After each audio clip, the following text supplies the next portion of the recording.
So you're probably working more than 50 to 60 hours for your regular full time job for any company that you're working, and you're burnt out. But the problem is, it's affecting other parts of your life. Your health is being affected because you're probably gaining weight because of the stress. Maybe you're having health issues, and then you're not getting quality time with your family and friends. But that's not all. Weekend comes, Saturday and Sunday, you feel anxious that you have more work to do.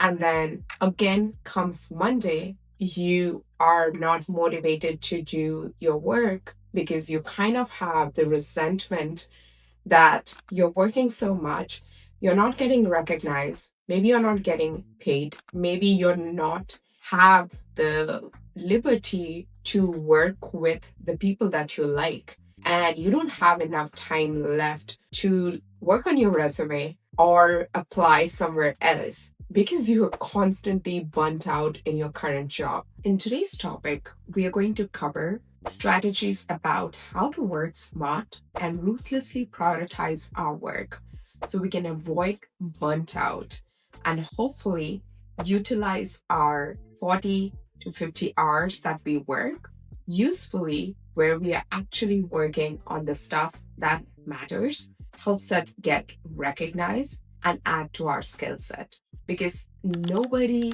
is going to pay you for just being busy.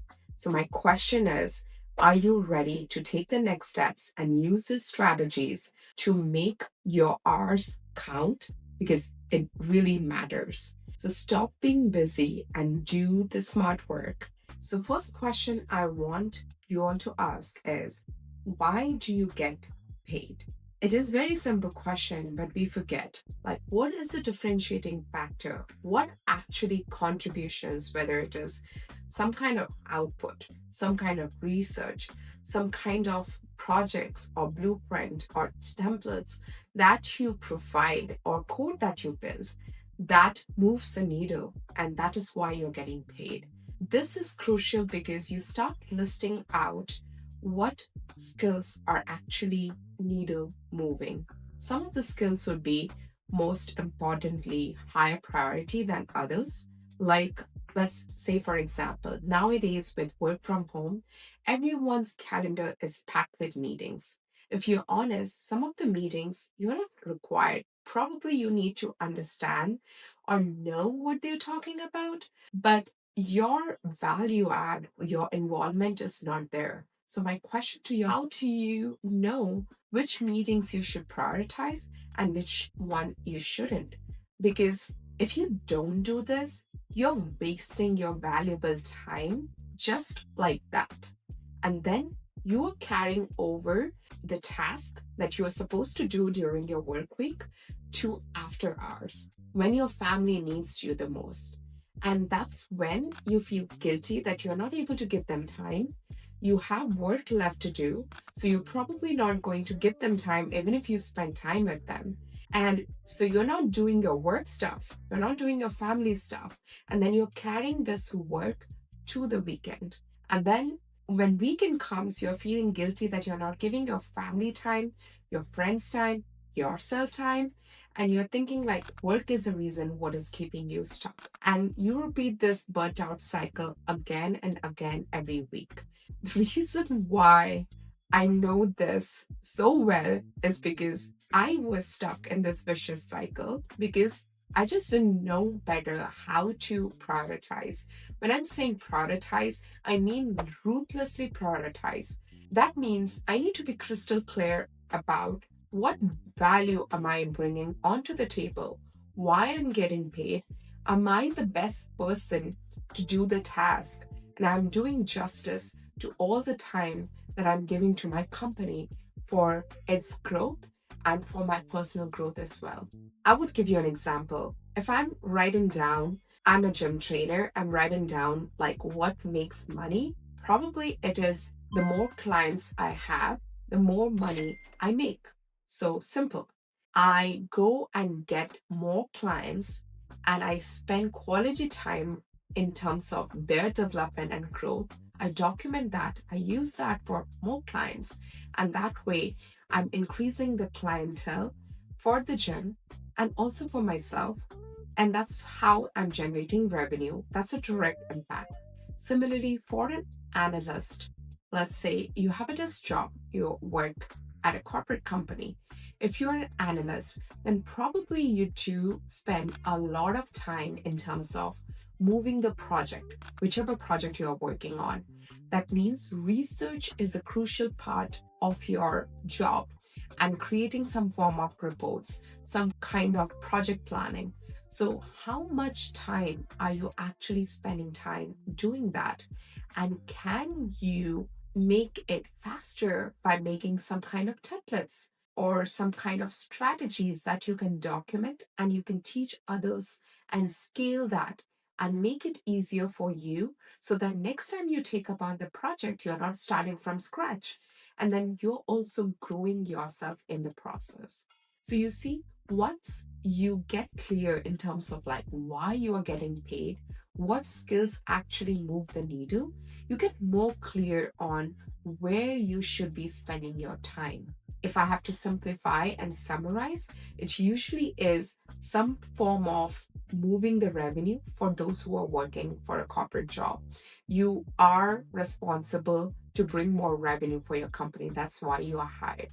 So I would ask you back, like, how make that connection? How is your task related to generating more revenue for your company? How are you scaling the other employees, your peers, in terms of sharing the best practices with them and growing them? That is also a crucial skill. So I would do this mental audit of why I'm getting paid and what is the ideal activities that I should fill my calendar with that actually moves the needle. Once you're done with that, then we are going to be super niche and specific with respect to your personal goals. So, if you're a corporate employee, I'm sure you have those yearly reviews, mid year goals, and all those stuff. Here's what I want you to focus and have this conversation with your manager. Have the goals, yearly goals, and review with your manager in terms of are these projects aligned to your company goal, your personal growth, and get his or her perspective in it and buy it. Once you have finalized your yearly goal, then break it down into quarterly goals because this is the mistake that you would fall into. If you're over ambitious and overachiever, I'm sure you'll land into this. You have just your brain spinning, you have so many ideas, and you want to do it all at the same time, but you have limited resources. I don't know who is doing multitasking, but one thing I can say for sure that if your brain power is needed in both the multitasking projects, I'm sure you're not doing justice to either of the projects. In terms of like the yearly goal, limit it to just big rock item that actually moves the needle. And those two priority projects should be top of mind and written and memorized in your mind so that those two are your North Star. And then work backwards from that. Set yourself quarterly goals. Like this quarter, what I'm going to do that would move me towards that project. Let's say, for example, you need the project completed by end of this year for your client A. Then what do you need to do this quarter? Maybe it's identifying the decision makers, moving or creating a prototype, any form of project, like that kind of specificity. I want you to write it somewhere where you can visit it, whether it is Google Docs, Notion template, any form of like piece of paper and pen that works. The idea is to reinforce in your brain that this is my yearly goal. This quarter, I'm going to focus on that and further break it down into monthly goal. And you know what's coming next, right? So from monthly, you have daily goals for the week target. Like this week, what am I going to do? So once you're so specific and have broken down the task, it just becomes easier, because the next thing you have to do is when you log in tomorrow into your laptop, first thing you're going to see is, what is my yearly goal? What is my quarterly goal? What is monthly goal, task? And then today's task that moves the needle towards it. And first thing, only do that. This is where the third trick comes into picture. Reserve your time, first few hours, at least 1 hour or 30 minutes on your strategic project. I know if you're an analyst, if you're a manager, if you're some kind of project overseeing title role, then it is really difficult to dictate your calendar and reserve time for it.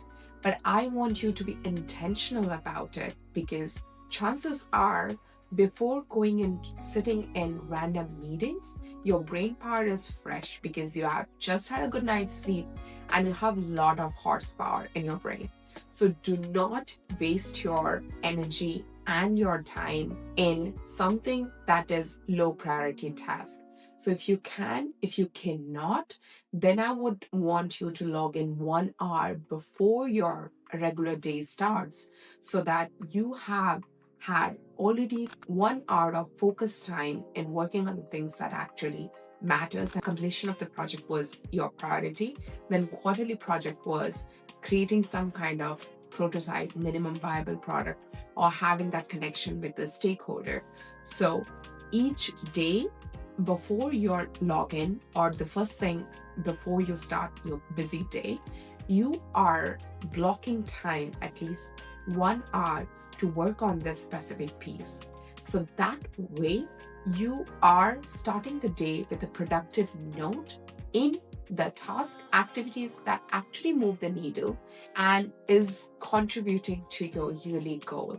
You're making progress. You're making progress towards your company's goal. And this will keep the positive momentum throughout the day. And wherever possible, block chunks of time in your calendar to do the important task first. And this is where the fourth tactics come into play in terms of eliminating and doing a calendar audit. So this is where it gets trickier, but you have to be loyal to yourself and answer this question. In your entire week or your day, which meetings you do add value, which meetings are there just for the sake of it and you're not adding value, or you just need some kind of information. So I want you to be creative with that. Is there any other channel where you can get that information from? Or you are needed in the following cycle of the meeting, not right now. Have these discussions with your team members and only attend meetings where you add value, or where your value is needed, or where your input is needed. Because time is very precious. Like, you're not going to waste your money randomly because it doesn't make any sense. So do not waste your time like that, and do yourself a favor. Ruthlessly eliminate the meetings that you do not add value, or it doesn't add value to the projects that you're working on. But that doesn't mean that some of the meetings you are there to learn something. Prioritize that, because learning is, again, that's one of your goals. That's how you grow. So make time for it. This is most critical. Identify the time wasters and eliminate those. So ruthlessly editing your time and calendar ahead of time, having that over communication with your team members will help you a lot in terms of helping out, clean out your calendar so that you can use your 40 hours wisely and productively.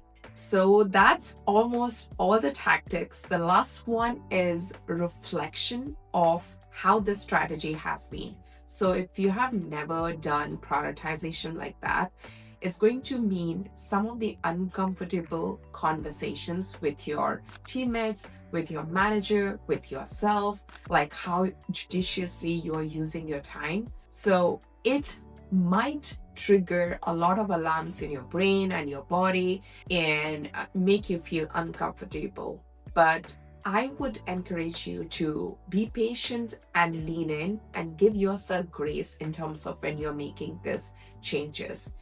Do this entire strategies, pick one, whichever is less daunting to you. And that's when I want probably you to stick with it for 60 days to see how it's working. And the crucial factor, if you just want to take one piece of advice, is asking yourself a question. Would be ask yourself a question in terms of why do you get paid? What skills make the most money for your company, for yourself, and aligning your yearly goal according to that. Having quarterly priorities aligned with your yearly goal and documenting all this in a piece of paper, digitally, wherever it is, but observing this every single day. That will keep you centered, anchored, and making progress. And at the end of 60 days, you can reflect, rinse and repeat the same thing, or if there needs to be any kind of adjustment based on your conversation with your manager or how you're feeling, you can change your strategy then. But I promise you, once you do just simple thing as that and start every week with hyper-focused mindset in terms of like working on your priorities first thing in the morning, there's no way like you would feel less burnt out. You would have so much of free time to actually give it to your family, friends, your side projects, and everything. Honestly, you would be just happy and content.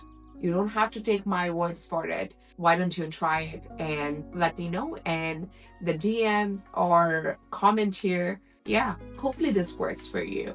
And if you like this kind of videos, then and have any kind of like problem challenges that you want me to speak on, like what my experience has been, if I have come across the same thing, if I've overcome it, I'm happy to take those topics. So you can DM me on snee_simplify life or just comment here in the video and I would take into account. So this was it for today's episode. I'll talk to you next week.